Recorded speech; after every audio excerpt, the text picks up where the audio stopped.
राजा, देवांश और दो रहस्यमय रहस्य। बहुत समय पहले देवभूमि नामक एक विशाल राज्य पर राजा देवांश का शासन था। वह अपनी बुद्धिमत्ता और न्यायप्रियता के लिए प्रसिद्ध थे। परंतु उनके जीवन में दो ऐसे रहस्य थे जिन्हें सुलझाने के लिए उन्हें अपनी शक्ति और बुद्धि की पूरी परीक्षा देनी पड़ी। पहला रहस्य, चमत्कारी मोती का खजाना। एक दिन महल में एक बूढ़ा साधु आया और राजा को बताया कि उनके राज्य के जंगलों में एक चमत्कारी मोती छिपा है।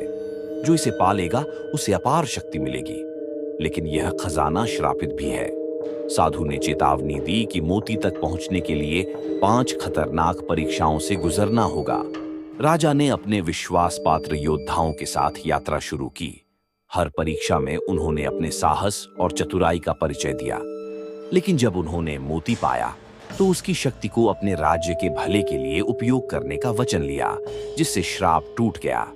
दूसरा रहस्य, महल के भीतर छिपा गुप्त दरवाजा। मोती की वापसी के बाद महल के अंदर एक गुप्त दरवाजे की कहानियां सामने आईं।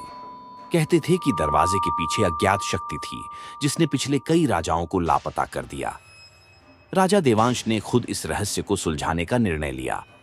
उन्होंने महल की पुरानी योजनाओं का अध्ययन किया और दरवाजे को ढूंढा।